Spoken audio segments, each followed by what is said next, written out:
صالحانہ نعرے کے ساتھ آپ کا استقبال کرے مولانا طاہر حسین گیاوی، مولانا طاہر حسین گیاوی، فاتح رضا خالیت مولانا طاہر حسین گیاوی۔ ستیزہ کار رہا ہے ازل سے تا امروز، چراغ مصطفی سے شرار بولادی۔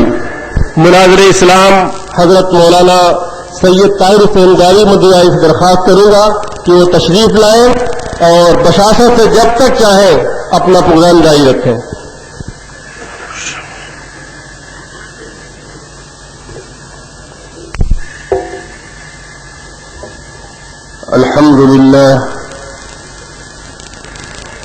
الحمد لله نحمده ونستعينه ونستغفره ونؤمن به ونتوكل عليه ونعوذ بالله من شرور أنفسنا ومن سيئات أعمالنا من يهده الله فلا مضل له ومن يضلله فلا هادي له ونشهد أن لا إله إلا الله وحده ولا شريك له ونشهد أن سيدنا ومولانا محمدا عبده ورسوله صلى الله عليه وعلى آله وأصحابه وأزواجه وذرياته أجمعين أما بعد قال النبي صلى الله عليه وسلم إني تارك فيكم الثقلين لن تضلوا بعدي إن تمسكتم بهما ولن يتفرقا حتى يردا علي الحوض أحدهما كتاب الله وثانيهما أهل بيتي أو قال عترتي أو قال سنتي أو كما قال عليه الصلاة والسلام۔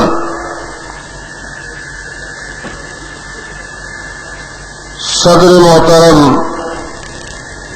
معزز علماء کرام، بزرگان ملت، برادران اسلام، نوجوانوں، عزیزوں، پیاری ماں بانوں،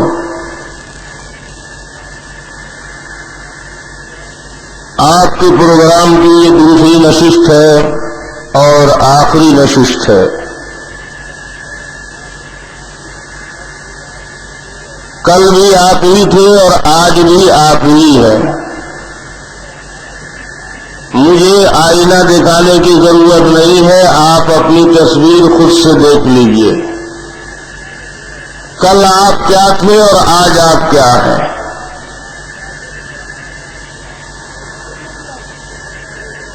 اس سے یہ پتہ لگتا ہے کہ اگر آدمی بدلنا چاہے تو بدل سکتا ہے۔ ایسا نہیں ہے کہ آدمی چاہے بدلنا اور بدل نہ پائے۔ ذرا نم ہو تو یہ مٹی بہت زرخیز ہے ساتھی۔ واقعی اگر ہم سوچنا شروع کر دیں اور اپنے حالات کا جائزہ لینا شروع کریں،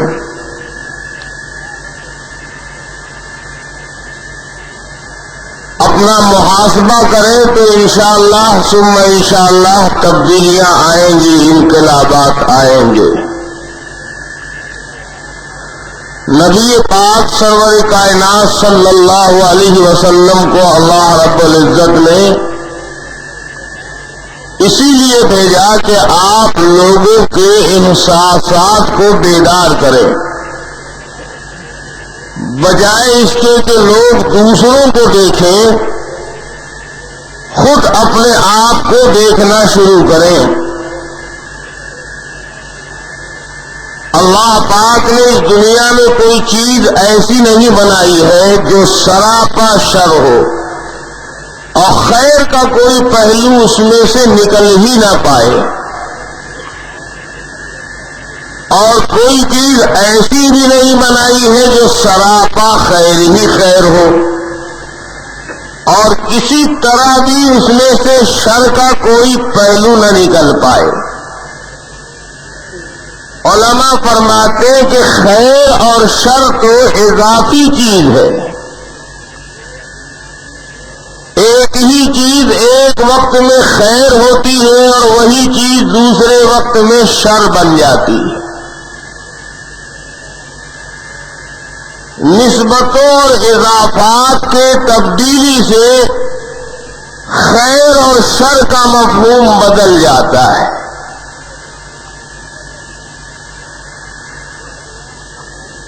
تو اللہ تبارک و تعالی نے ہر چیز میں خیر بھی رکھا ہے اور ہر چیز میں اللہ رب العزت نے شر بھی رکھا ہے۔ آدمی کی فطرت ہے کہ وہ دوسروں میں صرف شر کو دیکھتا ہے اور اپنے اوپر نگاہ ڈالتا ہے تو خیر ہی خیر اسے نظر آتا ہے۔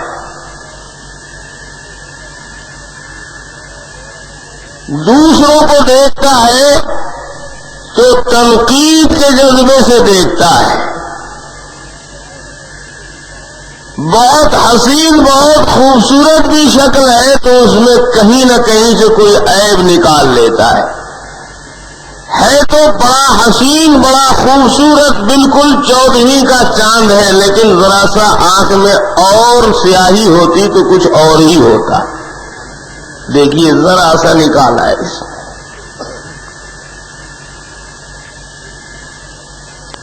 انسان کی فطرت ہے کہ دوسرے کو دیکھتا ہے تو اس کے کمزور پہلوؤں پر نگاہ پہلے جمتی ہے اور اپنے کو دیکھتا ہے تو اچھائیاں اور خوبیاں اپنی پہلے دکھائی دیتی ہیں۔ یہ چیز انسان کو فطری طور پر حاصل تھی، سوچنے کی صلاحیت، دیکھنے کی صلاحیت اللہ رب العزت نے انسان میں رکھی تھی۔ ایسا نہیں ہے کہ انبیاء کی آمد سے پہلے سب لوگ اندھے تھے، سب لوگ بے سمجھ تھے، بے شعور تھے۔ شعور بھی تھا، آنکھیں بھی تھیں۔ اللہ نے انسان کو پیدا فرمایا تو بغیر آنکھ والا نہیں بنایا۔ الم نجعل لہ عینین ولسانا وشفتین وہدیناہ النجدین فلاقتحم العقبہ۔ اللہ کہتے تمہیں دو دو آنکھیں میں نے دی تھی، زبان بھی دیا تھا، ہونٹ بھی تھے، تم خود سے دیکھ کر بھی بچ سکتے تھے، دوسرے سے دریافت کر کے بھی بچ سکتے تھے۔ دل دماغ آنکھیں رہتے ہوئے پھر کھائی میں تم گرے کیسے؟ کیسے گڑھے میں تم گر گئے؟ تو گڑھے میں ہم اس لیے گر گئے کہ اسی طرح سے ہمارے بزرگوں سے ہوتا آ رہا ہے، ہوتا آ رہا ہے۔ یہ اتنا خطرناک مرض ہے کہ جس کو یہ بیماری پکڑ لیتی ہے بس ملک الموت کے ہاتھ لگنے سے پہلے اس کو نجات نہیں ملے گی۔ ارے کیسے گئے تم اس گڑھے میں، گرے کیسے؟ کہ صاحب ہمارے باپ دادا سے ایسے ہی ہوتا آ رہا ہے، ہم نے اپنے بزرگوں کو اسی طرح پایا ہے، یہ بات تو ہمارے بڑوں سے ہوتی آ رہی ہے۔ ہو سکتا ہے کہ تمہارے والد اندھے ہو سکتا ہے کہ تمہارے دادا کی آنکھ میں کوئی مرض ہو، بیماری ہو، اگر وہ گر گئے تھے تو کیا ضروری ہے کہ تم دیدہ و دانستہ یہاں لڑک جاؤ؟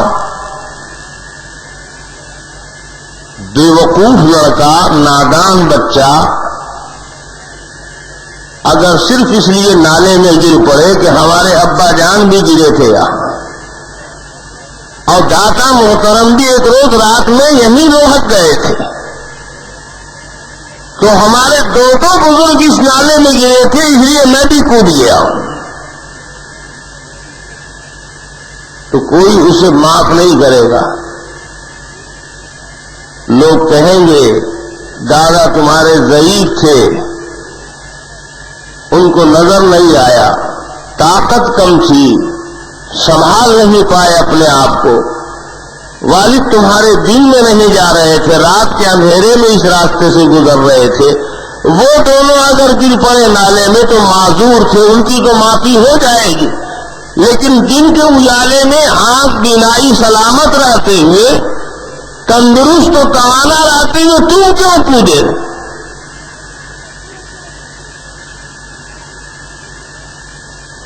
تو معلوم ہوا کہ ہوش حواس صحیح ہو، آنکھ کام کر رہی ہو، دماغ کام کر رہا ہو، اور پھر آدمی صرف اپنے بڑوں کی نقل اتارنے کے لیے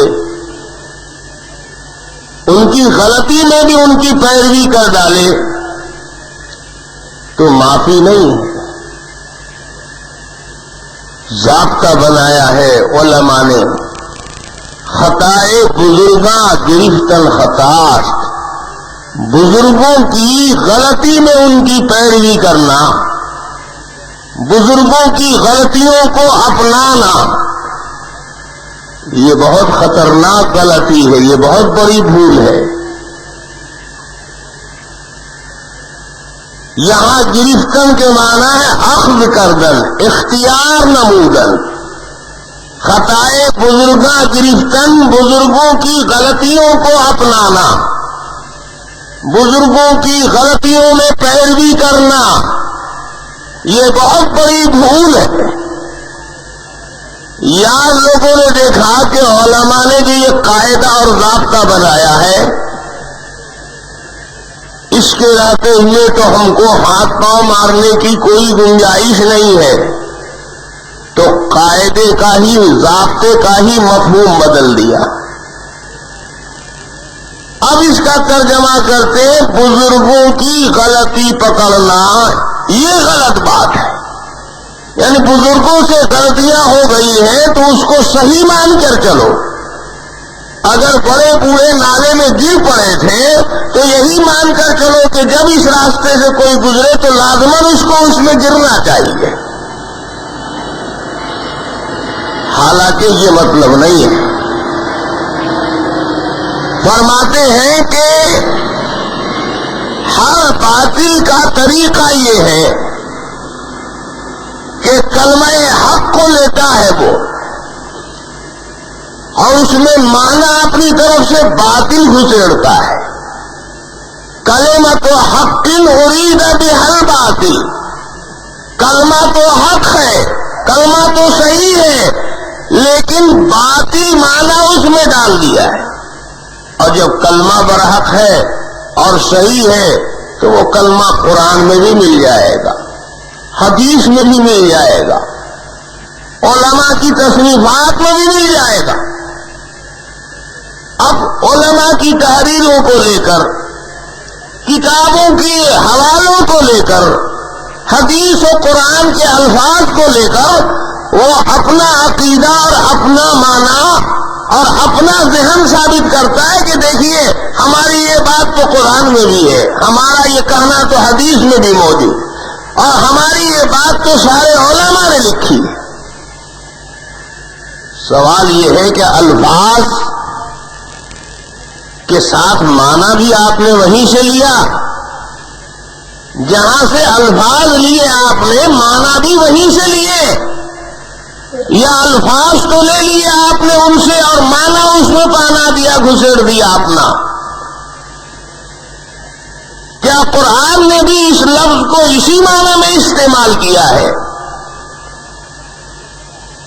کیا اللہ کے حبیب صلی اللہ علیہ وسلم نے بھی اس جملے کو اسی مفہوم کے لیے استعمال کیا ہے؟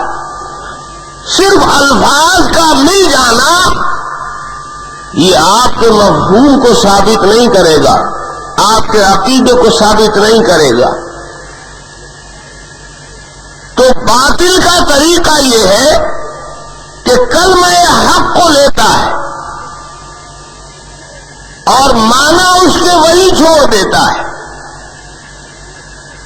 معنی اس میں اپنے ڈالتا ہے خود ساختہ،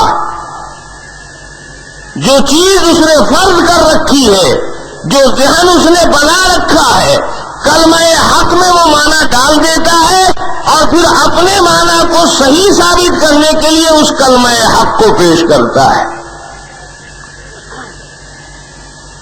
جیسے یہ جملہ بڑے بڑے محقق علماء نے، شریعت کے ماہرین علماء کرام نے یہ جملہ بنایا تھا، خطائے بزرگاں گرفت الخطا۔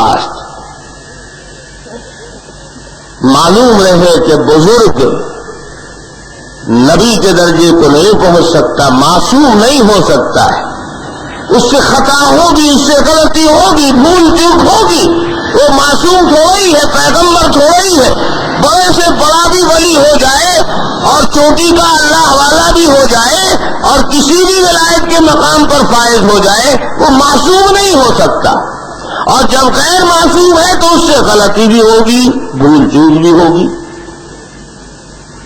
تو ہر عمل میں پیروی، ہر بات کو سند معصوم کی مانا جائے گا، غیر معصوم کی بات کو سند نہیں مانا جائے گا۔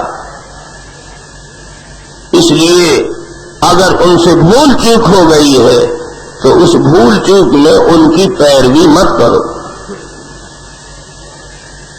امت نے اس ضابطے پر عمل کیا جب تک ذہن ان کا صاف رہا، جب تک شعور بیدار رہا۔ بڑے بڑے اولیاء اللہ ہیں لیکن ان کا قدم لڑکھڑا گیا۔ منصور حلاج کی ولایت پر امت کی بڑی اکثریت متفق ہے، لیکن ان کی زبان پر جو کلمہ جاری ہوا، جس حال میں بھی بہرحال ان کی زبان سے انا الحق کی آواز سنائی دینے لگی۔ اس کے صحیح معنی بھی بیان کرنے والوں نے بیان کیے، لیکن یہ ضابطہ اپنی جگہ رہا کہ یہ ان کی غلطی ہے، اس میں ان کی پیروی نہیں کی جائے گی۔ کوئی سند نہیں بنا سکتا کہ اتنے بڑے ولی نے جب انا الحق کہا ہے تو خدائی کا دعویٰ ہم بھی کر سکتے ہیں، اس لیے کہ یہ تو بزرگوں سے سلسلہ جاری، ان کی ولایت اپنی جگہ لیکن ان کی غلطی اپنی جگہ، لغزش اور خطا ان سے ہوئی ہے، وہ معصوم نہیں ہے۔ اور اگر کسی سے کوئی غلطی اور چوک ہو جائے تو اس سے ولایت نہیں چلی جاتی ہے، بشر ہے، نہیں انسان ہے، اس سے تو بھول چوک ہوگی۔ اور ہزاروں ہزار نیکیوں کے سیلاب میں اگر ایک دو غلطی ہو تو اس کی حیثیت کیا ہے، اس کا شمار کیا ہے؟ چوک ہو گئی، چھوٹی بڑی چوک ہو گئی، لیکن ان کی نیکیاں بھی تو بہت ہیں۔ ان کی زندگی کے حالات سے پتہ لگتا ہے کہ وہ کس درجے اتباع سنت کرتے تھے، کتنا شریعت کا اہتمام کرتے تھے۔ ہو سکتا ہے بے خودی میں، شکر کی حالت میں، بے اختیاری میں قدم لڑکھڑا گیا تو اس لغزش میں پیروی اور اتباع نہیں کی جائے گی۔ لیکن بعد کے لوگوں نے بزرگوں کی بھول چوک میں بھی پیروی شروع کر دی اور اس کے لیے سند اسی جملے کو بنا لیا، جو جملہ علماء نے اس لیے بنایا تھا کہ بزرگوں کی غلط پیروی سے بچائے گا،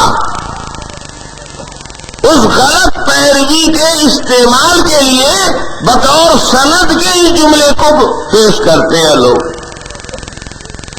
کسی بزرگ کی کوئی غلطی ہو، بھول ہو، اور آپ بتائیں کہ شاید اس میں ان کی پیروی نہیں کی جائے گی، وہ بزرگ ہیں، ولی ہیں اپنی جگہ، ہم کو تو حکم دیا گیا ہے معصوم کی زندگی کو نمونہ بنانے کے لیے۔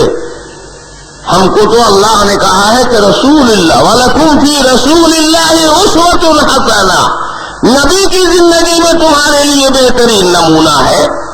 تو نبی کا ہر عمل ہر قول سند بنے گا، لیکن ولی کا ہر عمل ہر قول سند نہیں بنے گا۔ ولایت میں تو عجیب عجیب حالات پیدا ہوتے رہتے ہیں، کبھی حال کا غلبہ ہو جاتا ہے، کبھی وہ عشق کے بہاؤ میں بہہ جاتا ہے، حالات کے دباؤ میں اس پر ایک نشے کی اور شکر کی کیفیت طاری ہو جاتی ہے، وہ تو اس دنیا کا آدمی نہیں ہے، ہوش و حواس اس کے سے ہی نہیں۔ اس لیے بہت سے اولیاء مجذوب ہو جاتے ہیں، مجذوب، بدحواس، نہ گھر کا پتہ ہے نہ در کا پتہ ہے۔ بزرگان دین میں ایسے ایسے اولیاء ملیں گے جو اپنے ہی شہر میں اور اپنی ہی بستی میں اپنے گھر کا راستہ بھول جاتے ہیں۔ آپ نے ایسے بزرگوں کو دیکھا ہو یا نہ دیکھا ہو، میں نے تو دیکھا ہے۔ ہمارے ایک دوست تھے مولانا منصور صاحب، اب بھی ہیں، اللہ ان کی عمر دراز کرے، بڑے بھولے بھالے نیک، ایسے سیدھے سادے آدمی ہیں کہ واقعی معلوم نہیں ہوتا کہ اس دنیا کے وہ آدمی۔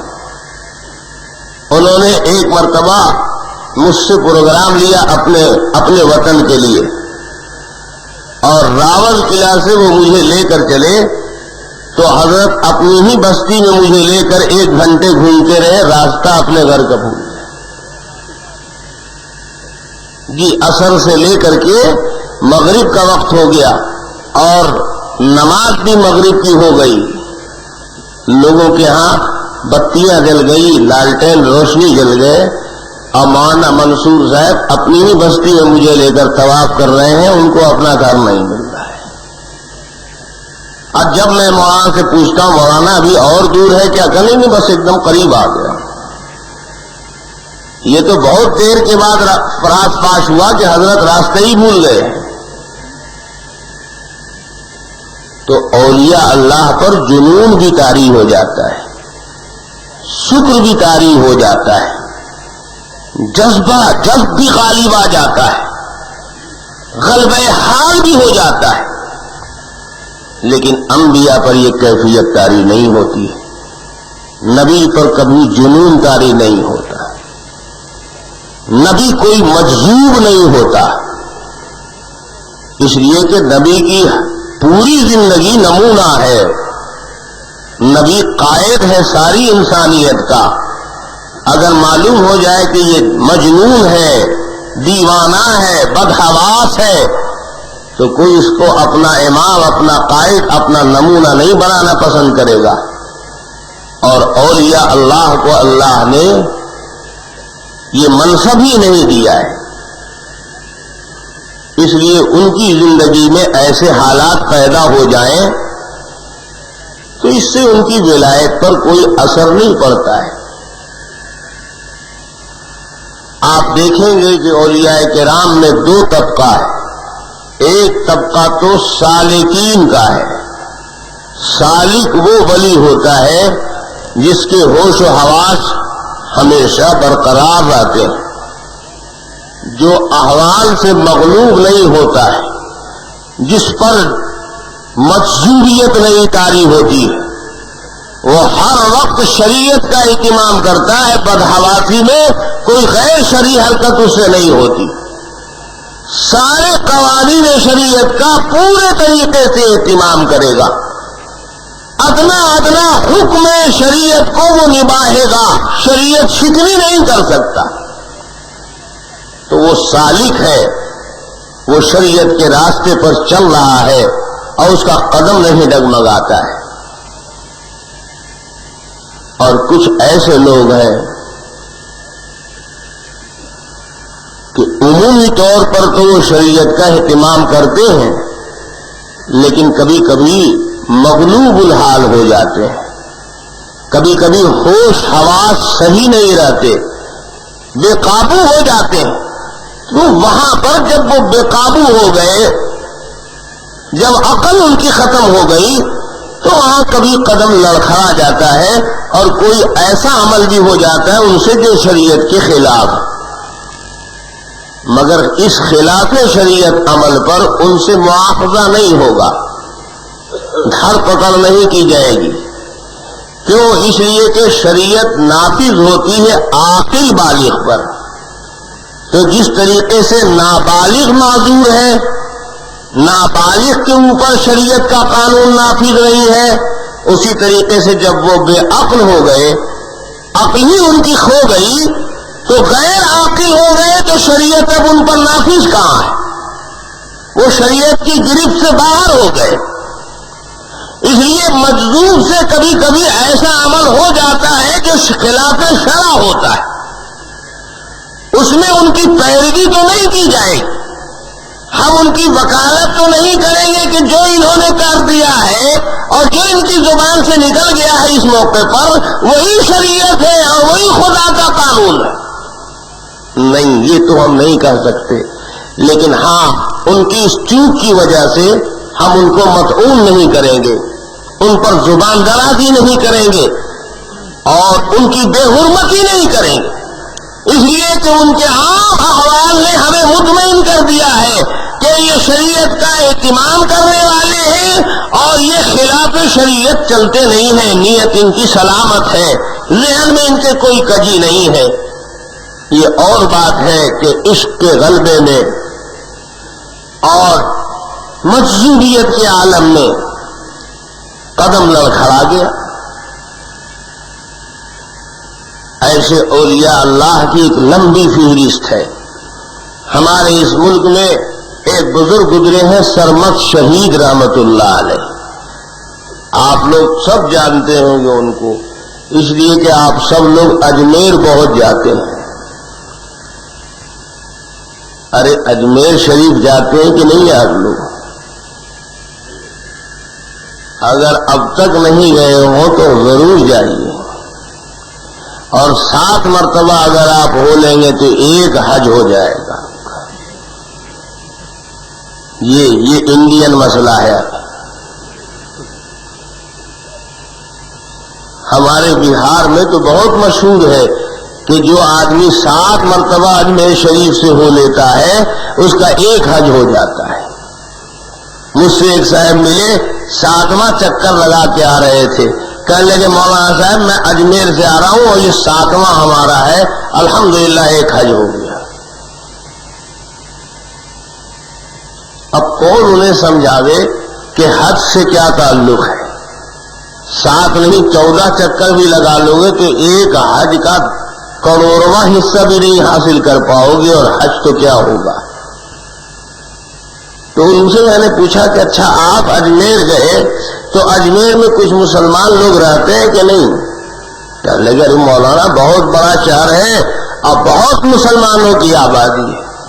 ہم نے کہا آپ تو 7 ہی مرتبہ چکر کے لگا کر آئے، اور 60 برس سے جو مستقل اجمیر میں ہے ان کا کئے حج ہوا؟ میں نے کہا کہ آپ 7 چکر لگا کر صرف آئے، ایک مہینہ 7 مرتبہ آپ نے خرچ کیا تو ایک حج کا ثواب ملا، اور مستقل جو 60-70 سال سے وہی گھر مکان بنا کر پڑے ہوئے ہیں ان کا کیا حج ہوا؟ تو وہ بیچارے کبھی سر کھجلا رہے تھے کبھی بغل کھجلا رہے تھے۔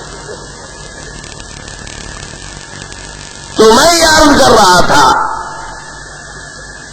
کہ سرمد شہید رحمت اللہ علیہ سلطان اورنگزیب عالمگیر رحمت اللہ علیہ کے دور کے بزرگوں میں ہے۔ سلطان اورنگزیب عالمگیر کو تو آپ جانتے ہی ہیں، اپنے زمانے کا بے نظیر ولی بھی تھا اور بے زبردست عالم بھی تھا، اور 700 سالہ اقتدار میں مسلمانوں کے کوئی اتنا بڑا شریعت کا پابند بادشاہ نہیں ہوا ہے۔ اس ملک کی بدنصیبی یہ ہے کہ یہاں مسلمانوں کی حکومت تو بہت دنوں تک رہی، لیکن کسی بادشاہ میں نام کے واسطے بھی دین نہیں تھا۔ آپ کو حیرت ہوگی کہ 700 سالہ دور میں کسی بادشاہ نے حج نہیں کیا، حالانکہ بادشاہ تھا، اس کو کیا کمی تھی؟ کسی نے حق نہیں کیا، نہ اکبر نے کیا، نہ شاہ جہاں نے کیا، نہ ہمایوں نے کیا، نہ بابر نے کیا. کسی بادشاہ کو اتنی توفیق نہ ہوئی کہ ایک مرتبہ حج ادا کر لیتا فرض. دین نام کی زندگی میں ان کے کوئی چیز بھی نہیں تھی. اگر کچھ دینداری تھی اور واقعی شریعت کا پابند تھا تو اورنگزیب عالمگیر تھا، اور اس کو بھی بہت لمبا وقت ملا، مگر حج تو بیچارہ وہ بھی نہیں کر سکا. اس نے حج نہیں کیا تو اس کے ساتھ رکاوٹ تھی، کچھ مجبوری تھی اس کے ساتھ. وہ ملک چھوڑ کر باہر نہیں جا سکتا تھا، اس مجبوری کی وجہ سے حج اس نے نہیں کیا، لیکن اس میں جذبہ تھا.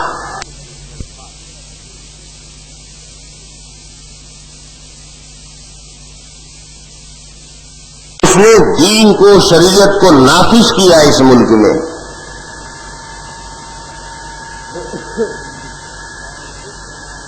اور اس زمانے میں ایسا لگتا ہے کہ گڑبڑ کرنے والے لوگ تھے نہیں، اور یا تھے تو اورنگزیب کے ڈر سے کہیں چھپ گئے ہوں گے.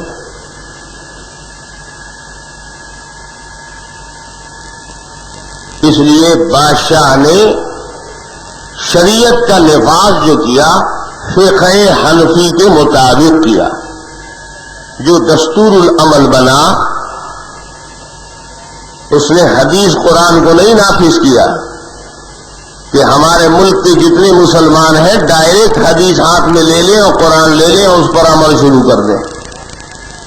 نہیں، باقاعدہ اس نے فقہ حنفی کی تدوین کرائی اور فتاوی عالمگیری مرتب کرایا اور فقہ حنفی کو پورے ملک میں نافذ کیا. لیکن تاریخ یہ بتاتی ہے کہ پورے ملک کے کسی کونے سے کوئی ایجیٹیشن اور کوئی مخالفت میں آواز نہیں اٹھی.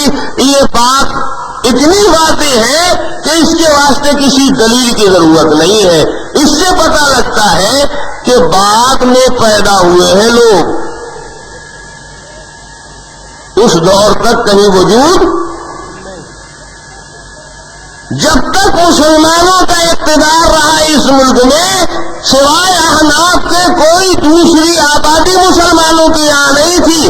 انگریز کا منحوس قدم آیا اور برساتی محنت کی طرح سے ٹر شروع کر دیا لوگوں نے، کچھ ادھر سے کچھ ادھر سے، کچھ کنویں سے، کچھ تالاب سے، کچھ دریا سے، کوئی سمندر سے. پتہ لگا یہ سب انگریز کا فیض ہے، اسی کا لگایا ہوا پودا ہے. اگر انگریز سے پہلے بھی یہ فرقہ ہوتا تو اس کی کوئی جماعت ہوتی، کوئی ٹولی ہوتی.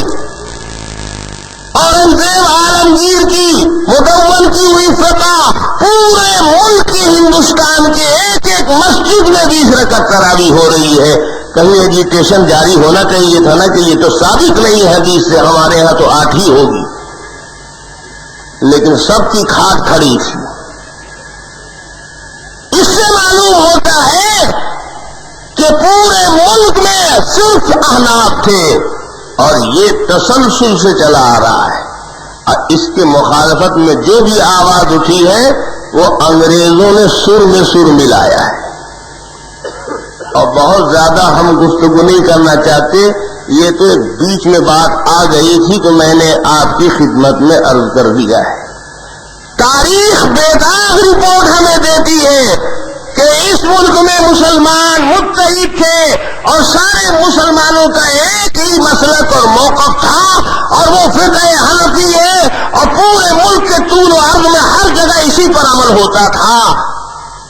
اگر اس کے خلاف بھی کوئی عمل ہوتا تو تاریخ اس کو بھولتی نہیں، رپورٹ کرتی کہ ہاں فقہ حنفی پر تو عمل ہو رہا تھا تمام.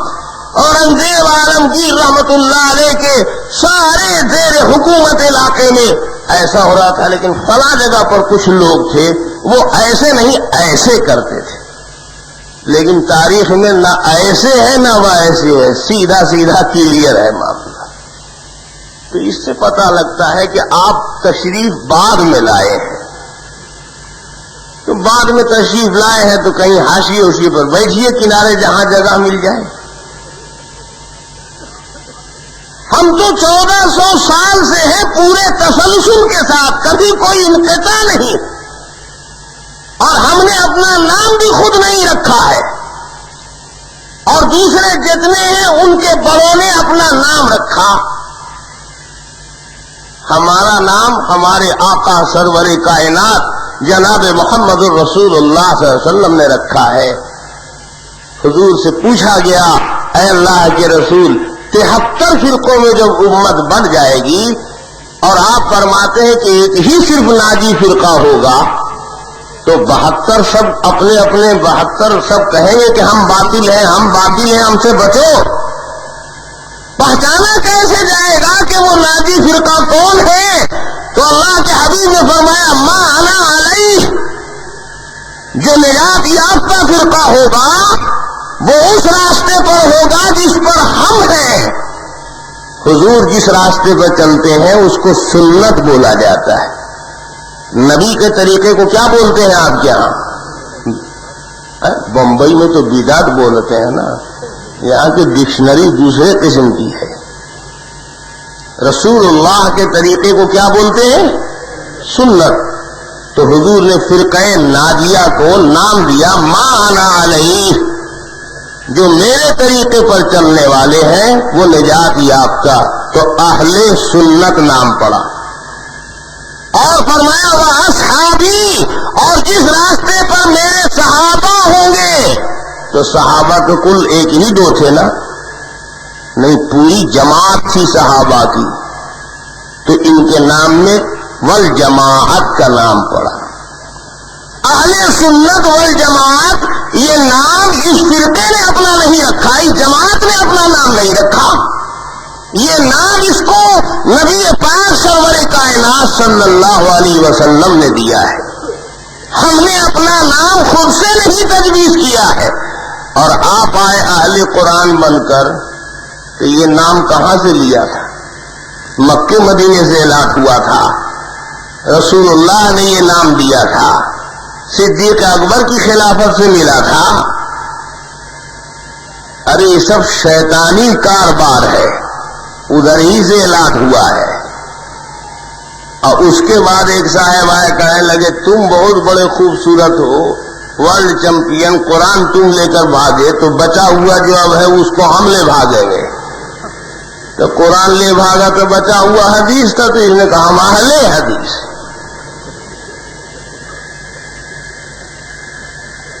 تو یہ نام آپ کا رکھا کس نے؟ یہ نام آپ نے اپنا خود تجویز کیا ہے, تو اپنے سے آپ یوسف ثانی بنتے رہیے. ہم نے اپنا نام خود سے نہیں رکھا ہے. ہمارا نام سرور کائنات جناب محمد الرسول اللہ صلی اللہ علیہ وسلم کی زبان اقدس نے اہل سنت والجماعت.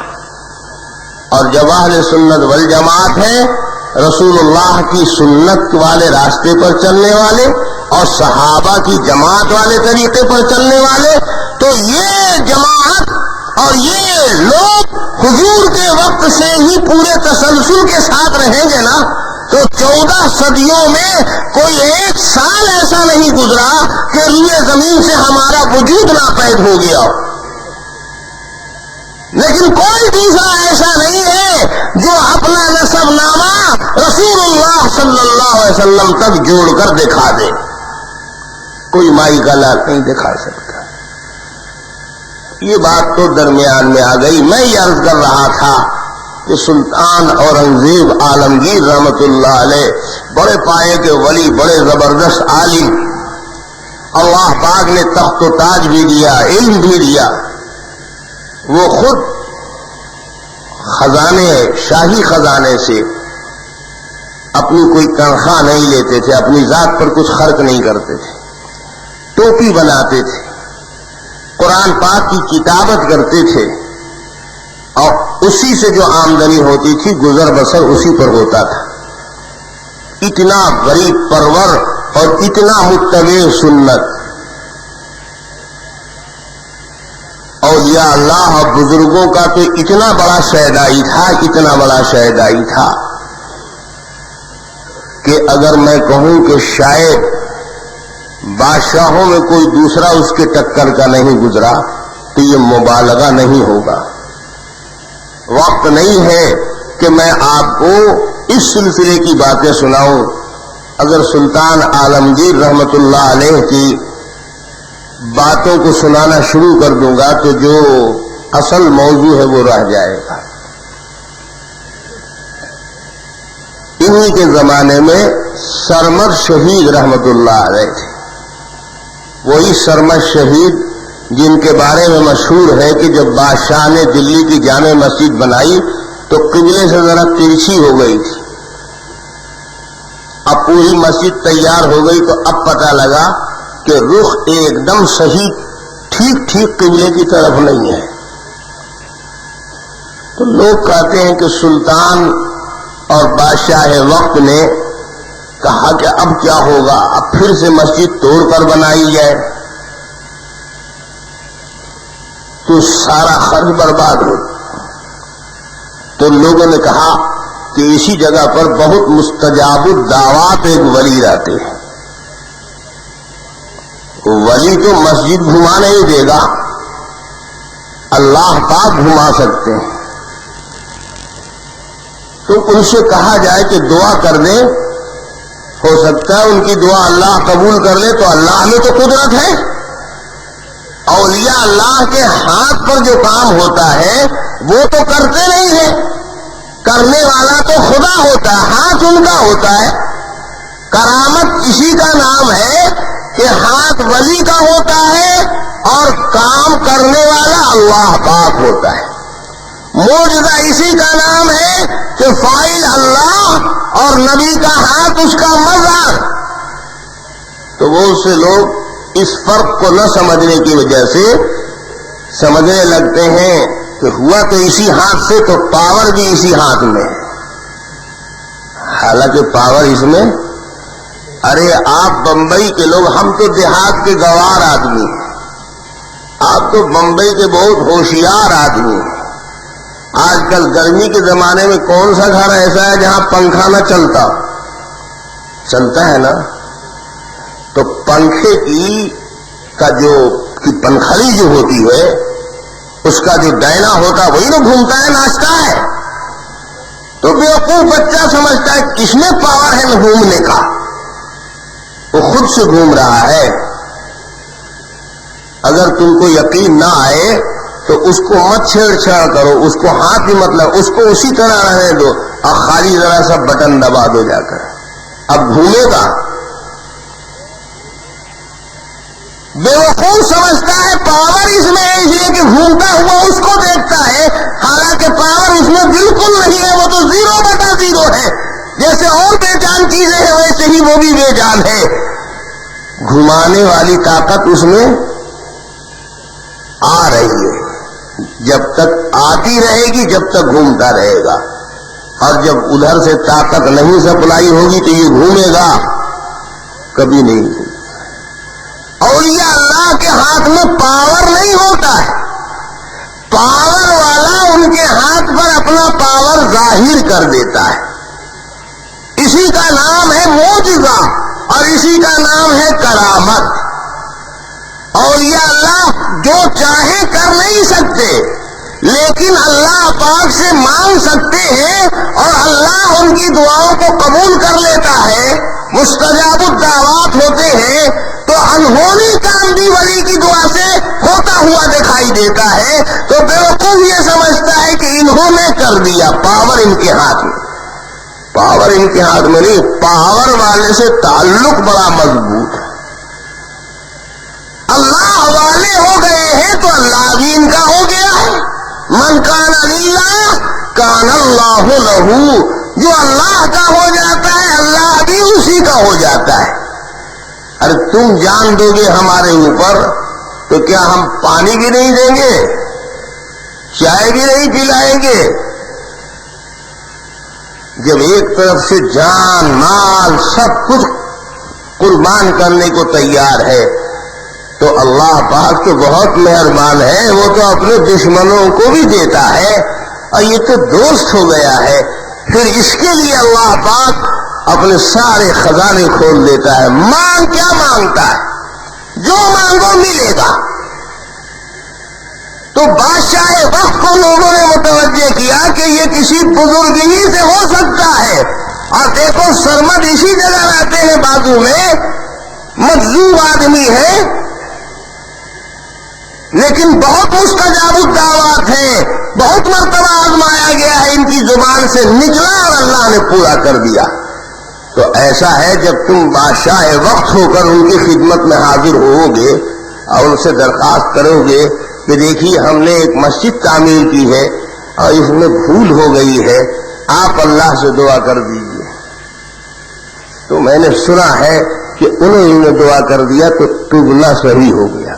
اب اللہ جانے, یہ واقعہ سنایا ہوا ہے, یہ کوئی بہت مستند واقعہ میں نہیں بیان کر رہا ہوں. اس لیے آپ میں سے کوئی صاحب یہ نہ آئیں گے پوچھنے کے لیے کہ کہاں لکھا ہوا ہے. ہم نے پیشگی ہی ایٹ البحر کا حوالہ دے دیا ہے. بہرحال سرمد کے بارے میں یہ مشہور ہے, اور تاریخ تو یہ بتاتی ہے کہ سرمد بہت اپنے دور کے معروف اور انتہائی مستجاب الدعوات بزرگ تھے. یہ واقعہ بھلے ان سے ہوا ہو نہ ہوا ہو, ان کی طرف منسوب ہو, لیکن ان کی ولایت بزرگی میں کوئی کلام نہیں ہے. مگر تھے مجذوب, سالک نہیں تھے, ہوش حواس ٹھکانے. اس لیے سارے مورخین متفق ہیں کہ ان کا نہ کوئی گھر تھا, نہ کوئی در تھا, نہ کوئی وطن تھا. اس لیے کہ ہوش حواس میں رہتے ہی نہیں تھے, نہ کوئی بال بچہ, نہ بیوی, نہ جورو, نہ جاتا. تو ایسا آدمی کہیں ٹکے گا نہیں, کہیں آباد نہیں ہو پائے گا. تو یہ جذبے کے عالم میں رہتے تھے, اور اس طرح مجذوبیت ان پر غالب تھی کہ اپنے بدن کا بھی ہوش نہیں رہتا تھا, اور اس بدحواسی میں سطر بھی نہیں چھپاتے تھے, بالکل ننگ ڈھڑنگ رہتے تھے. مادر رات ننگا ولی تھا یہ دلی میں. ان کا یہ ننگا رہنا شریعت کے خلاف عمل تھا, لیکن مجذوب تھے, ہوش حواس رہتے ہی نہیں تھا. تو بڑے بڑے جو چوٹی کے لوگ تھے وہ ان پر نقد نہیں کرتے تھے, جانتے تھے کہ یہ معذور ہے, غیر عاقل ہے. اور جب غیر عاقل ہے تو شریعت کے یہ مکلف ہی اور پابند ہی کب ہے. لیکن یہ شناخت تو سب میں نہیں ہوتی ہے نا, ہر آدمی تو اس پائے کا نہیں ہوتا ہے. بہت سے لوگ تو تاک میں لگے رہتے ہیں کہ کہاں ان کا عیب ملے, کمزوری ملے کہ ہلہ بول دیں.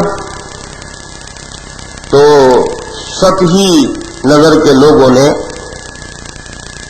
ان پر تنقید شروع کی. یہ عجیب ولی ہے صاحب, ننگے رہتے ہیں, ایک وقت کی نماز بھی نہیں پڑھتے, اور اگر پڑھیں بھی تو ننگے ہو کر پڑھیں گے تو نماز ہوگی. سطر کا چھپانا تو شرائط صلاۃ میں ہے.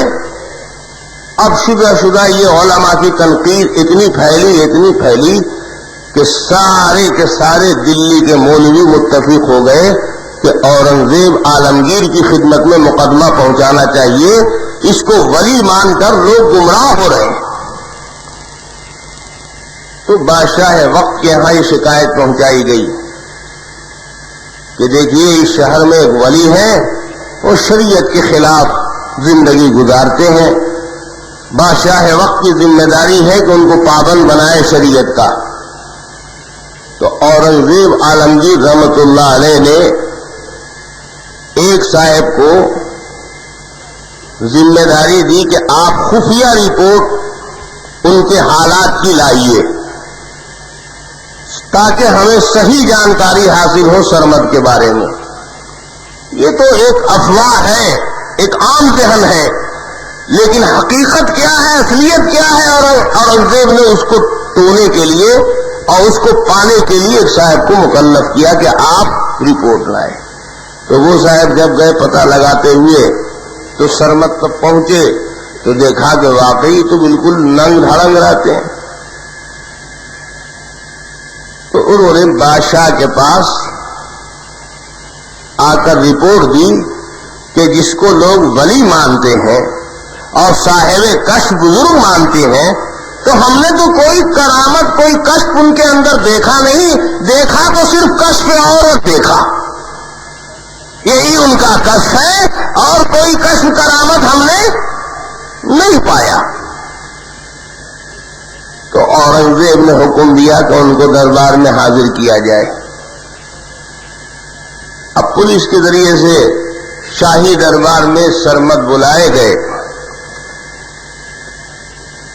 اورنگزیب رحمت اللہ علیہ نے پوچھا، سرمد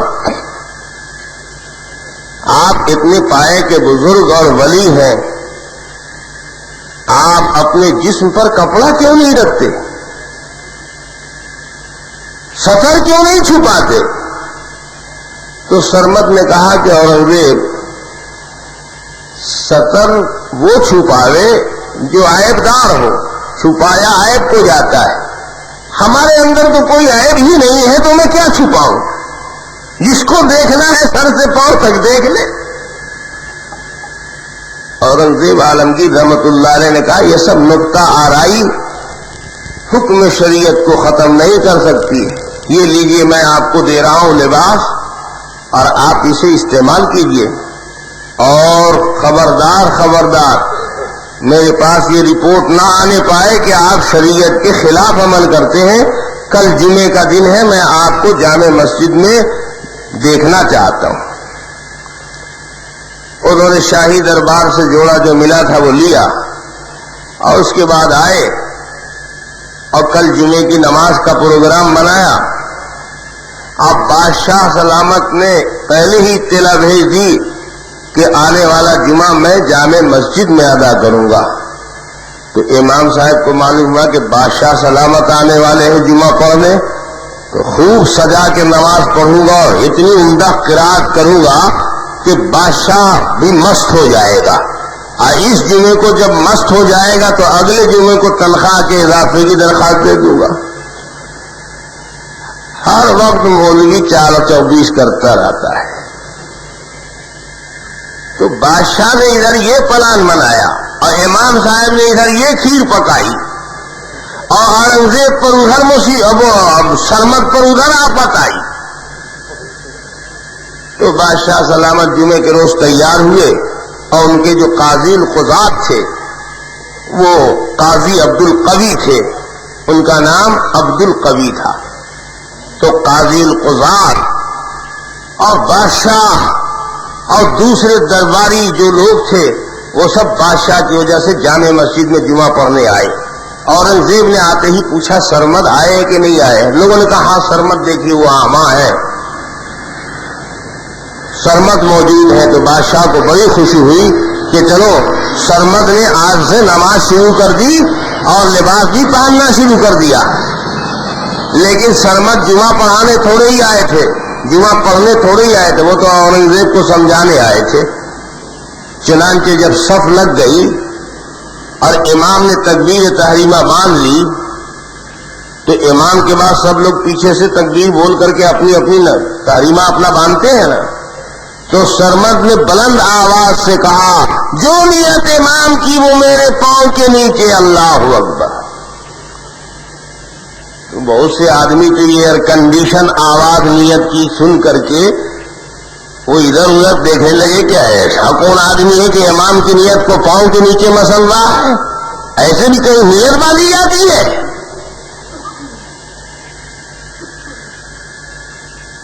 اب بادشاہ کو بھی بڑی حیرت ہوئی کہ کون احمق بے وقوف آدمی ہے، اس طرح نماز کی بھی تو حرمتی کر رہا ہے اور امام کی بھی توہین کر رہا ہے۔ ارے اس کو جو کچھ باندھنا تھا نیت خاموشی سے باندھ لیتا، بلند آواز سے اس نے اس طرح سے کیوں کہا؟ بہرحال نماز تو ہو گئی مکمل۔ جب سلام پھیر دیا گیا تو لوگوں نے کہا کہ دیکھیے آج پہلی بار زندگی میں آئے بھی ہیں تو کیسا کیسا زہر اگل رہے ہیں۔ کون تھا؟ تو لوگوں نے کہا یہی تھے۔ دیکھا گیا تو سرمد۔ تو قاضی تو پہلے ہی سے برہم ہو گیا تھا علماء کی رپورٹ اور تنقید کی وجہ سے کہ سرمد ننگے رہتے ہیں، کبھی سطر نہیں چھپاتے ہیں، اور سرمد کبھی نماز نہیں پڑھتے ہیں، تو قاضی القضات جو قاضی عبد القوی تھے وہ تو شریعت کی حمایت میں اس قدر غیرت مند واقع ہوئے تھے کہ سرمد پر دانت پیستے تھے کہ بس بادشاہ کا حکم ہو اور میں اس کے سر اڑا دینے کا فیصلہ دے دوں. تو قاضی نے ذرا سا چٹکی لیا اور اورنگزیب لگا لیجیے ہوئے سنبھالیے. سارے علماء نے مخالفت کی, آپ کے پاس شکایت پہنچائی تو بجائے اس کے کہ آپ ان کا مقدمہ درج کرتے اور ان کے خلاف کوئی فیصلہ دیتے, آپ نے ان کو سمجھا بجھا کر کپڑا پہنا دیا, نماز میں لگا دیا. تو سنبھالیے, یہی تو نیت باندھی ہے انہوں نے. تو بادشاہ نے بلایا سرمد کو, قریب بلایا, کہا سرمد آپ نے نیت کس طرح باندھی تھی؟ کہنے لگے نیت ہم نے بالکل صحیح باندھی تھی جیسی باندھنی چاہیے تھی, جو نیت امام کی وہ میرے پاؤں کے نیچے, یہی تو میں نے کہا تھا. کہا ایسے ہی نماز کی نیت باندھی جاتی ہے؟ کہنے لگے بادشاہ سلامت آپ کو کیا خبر ہے, امام کی نیت یہ تھی کہ ایسی تلاوت اور نماز ادا کروں گا کہ بادشاہ خوش ہو جائے گا, تو پھر آگے تنخواہ بڑھانے کی درخواست دوں گا تو تنخواہ بڑھ جائے گی. تو اس نماز سے ان کی نیت تو تنخواہ بڑھانے کی تھی, تو ایسی نیت تو پاؤں کے نیچے رہے. اب تو امام صاحب کانپ رہے ہیں کہ یا اللہ یہ دل میں دماغ میں کھچڑی پکائی تھی, اس کو کیسے معلوم ہو گیا؟ تو اس کو فراست مومن کہا جاتا ہے. اللہ کے نیک بندوں کو, اولیاء اللہ کو, بزرگان دین کو, علماء کاملین کو, عارفین کو کبھی کبھی دل کے احوال کا اندازہ لگ جاتا ہے, وہ غیب نہیں جانتے, پیشانی چہرہ دیکھ کر پتہ لگا لیتے ہیں. آپ کسی کو دیکھتے ہیں نا کہ بدحواسی میں ہے, گرد غبار ہے, نہ کپڑا صحیح نہ ٹوپی صحیح, تو آپ سمجھ جاتے ہیں کہ مصیبت زدہ ہے, کسی پریشانی میں رہی ہے. تو یہ غیب کا علم نہیں کہلاتا. علامات سے کسی بات کا اندازہ لگا لینا, تہ تک پہنچ جانا, قبل از وقت معلوم کر لینا, یہ فراست ہے, یہ غیب دانی نہیں ہے. اسی کو کہا گیا ہے حدیث پاک میں, اتقوا فراست المومن فإنه ينظر بنور اللہ اور بنور الایمان او کما قال علیہ الصلوۃ والسلام. مومن کی فراست سے ڈرو, وہ مستقبل کے حالات کو چہرے کے ورق پر پڑھ لیتا ہے. تو ان کو کشف کے ذریعے سے پتہ لگ گیا تھا کہ یہ پلان بنایا ہے. تو قاضی نے کہا کہ بادشاہ سلامت یہ سب علاج ولایت کشف کرامت کے چکر میں نہ پڑیے, دیکھیے ہمارے پاس ان کے خلاف اتنی رپورٹیں ہیں, آپ تو صرف سطر اور نماز کے مسئلے کو لیے بیٹھے ہیں. ارے یہ تو صرف ایک گناہ ہے, اس سے فسق عائد ہوتا ہے. ہمارے پاس تو رپورٹ ہے کہ کلمہ بھی یہ صحیح نہیں پڑھتے ہیں, یہ تو سرے سے موحد ہے ہی نہیں, یہ تو کافر ہے. بادشاہ نے کہا کلمہ نہیں پڑھتے؟ کہا جی ہاں کلمہ نہیں پڑھتے, علماء کا یہی بیان ہے, ہمارے پاس یہی رپورٹ ہے, آپ پڑھوائیے کلمہ.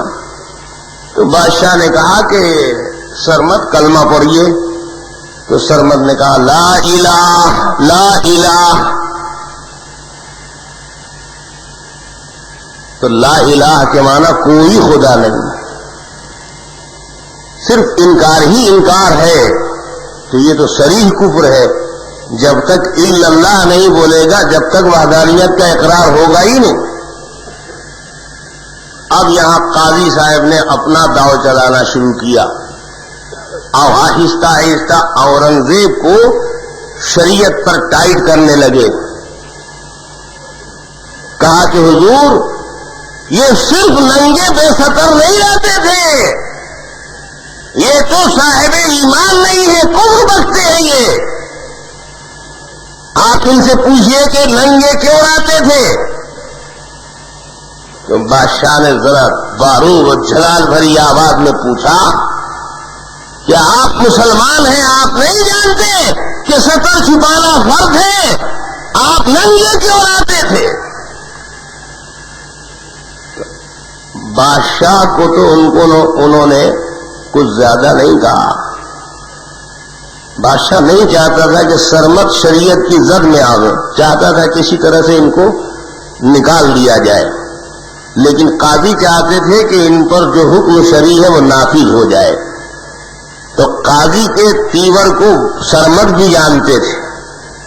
اب ایک تو پڑیا چھوڑ رہے ہیں قاضی صاحب، سوال جرا قطع اورنگزیب کو سکھا رہے تو ان کو بھی جلال آ گیا. جب اورنگزیب نے پوچھا کہ برہنہ کیوں لاتے تو کہنے لگے چیکنم شیطان قوی است، کیا کروں شیطان زیادہ مضبوط ہے، یعنی یہ قوی جو ہے کم وقت یہی ابلیس ہے، یہی اٹھا رہا ہے آپ کو. تعریف کیا انہوں نے قاضی عبد القوی کے نام میں جو لفظ قوی تھا اس کو استعمال کر کے کہ یہی ابلیس ہے کم وقت. آپ غلط نہیں ہیں، آپ تو چاہتے ہیں کہ یہ جھنجھٹ پر رد و قدر نہ ہو.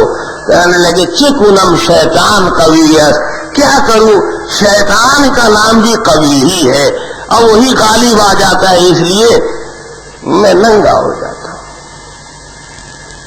تو انہوں نے تعریف کیا تو قاضی کو بھی بڑا غصہ آیا.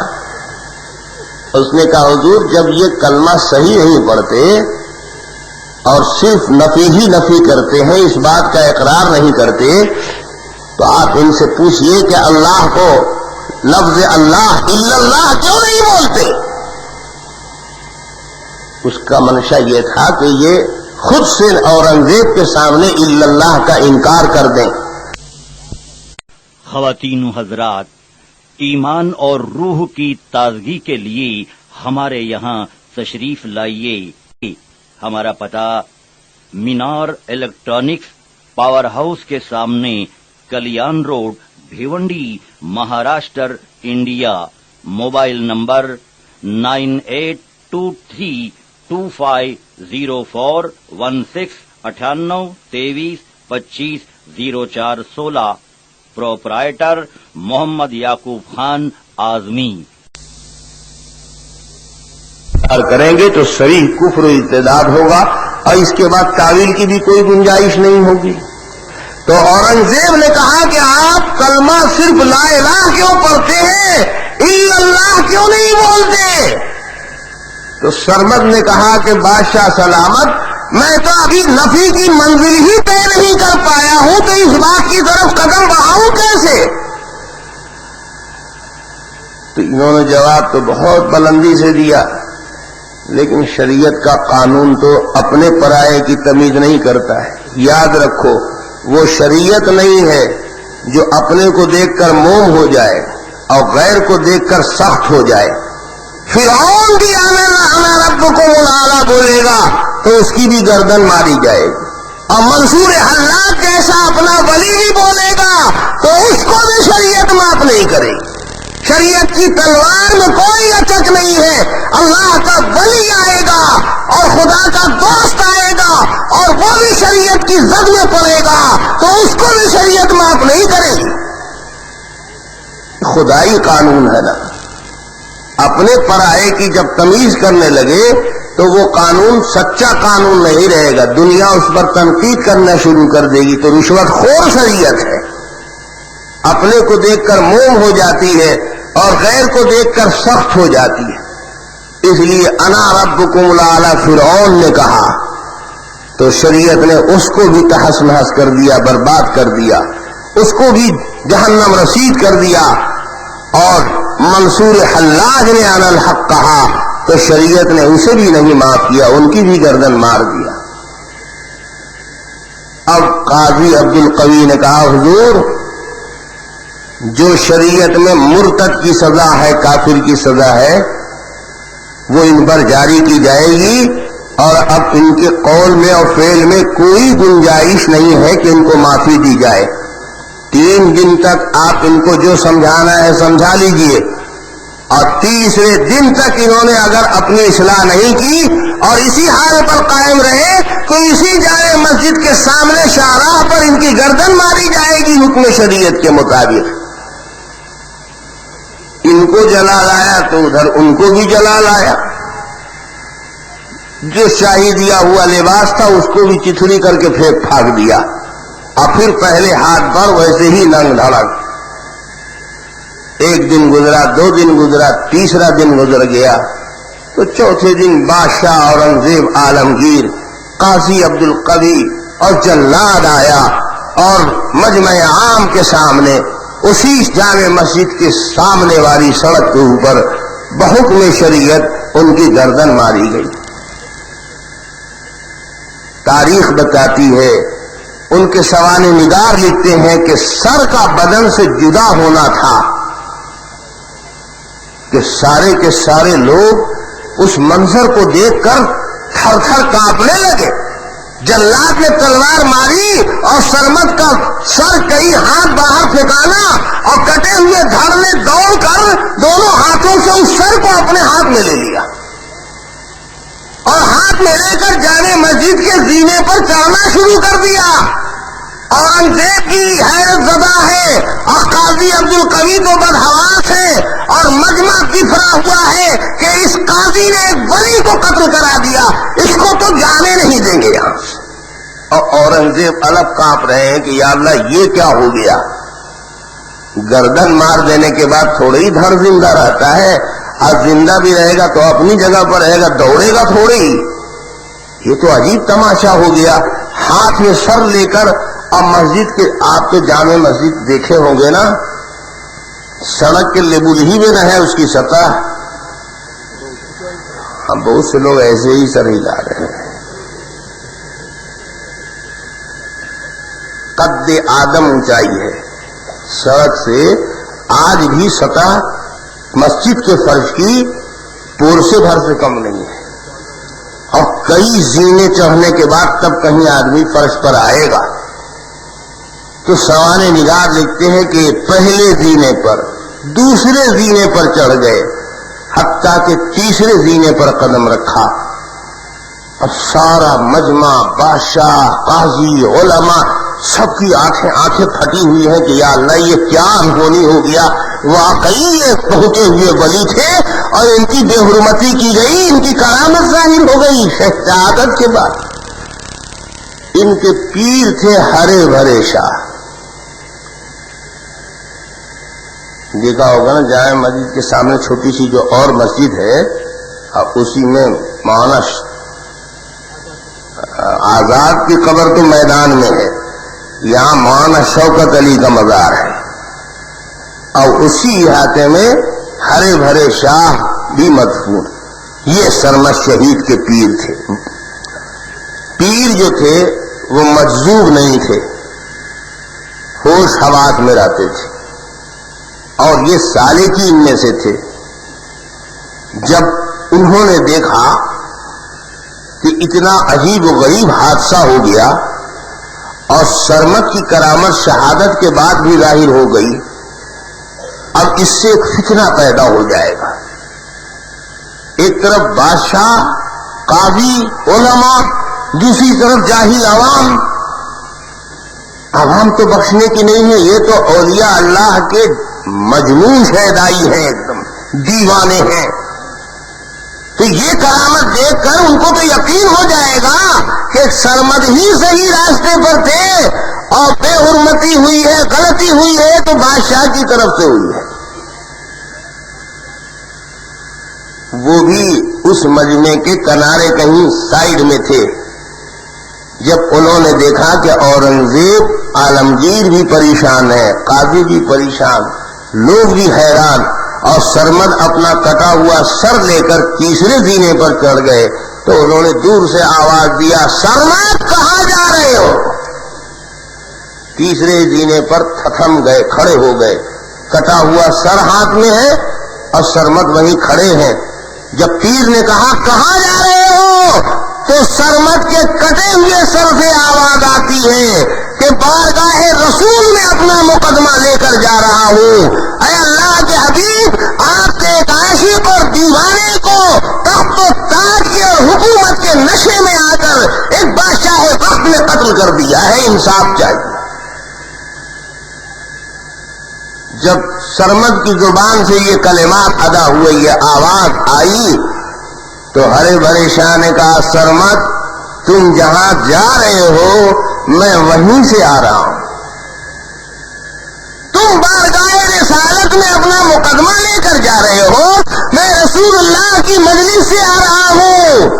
میں نے دیکھا ہے کہ اورنگزیب کو اللہ کے حبیب صلی اللہ علیہ وسلم نے معافی دے دی ہے، مقدمہ وہاں چکا تھا، اورنگزیب نے کہا اے اللہ کے حبیب آپ نے اپنا خون دیا ہے اس شریعت کو اور اپنے نواسے کی شہادت کو برداشت کیا ہے شریعت کی حفاظت کے لیے، تو آپ کی شریعت کی حفاظت کے لیے اس وقت ایک ولی کا خون درکار تھا، تو ہم نے شریعت کو قربان ولی پر نہیں کیا، ایک ولی کو قربان شریعت پر کر دیا ہے۔ بس وہیں دھڑام سے سرمد گر گئے اور ساری کرامت ڈھیر ہو گئی، نہ آواز ہے نہ بول ہے نہ کوئی حرکت ہے۔ یہ تو تاریخ کی رپورٹ ہے، یہ تو سوانح نگار لوگوں نے لکھا ہے۔ اب یہ تو وہ لوگ جانے کہ جنہوں نے لکھا ہے، یہ میری ذمہ داری نہیں ہے، لیکن ہاں اتنا ضرور ہم جانتے ہیں کہ سرمد شہید کا نام اولیاء اللہ کی فہرست میں آتا ہے۔ کبھی علماء نے اس کو گوارا نہیں کیا کہ کسی بزرگ کے اوپر شریعت کو قربان کر دیا جائے، کبھی اس کی اجازت نہیں دی۔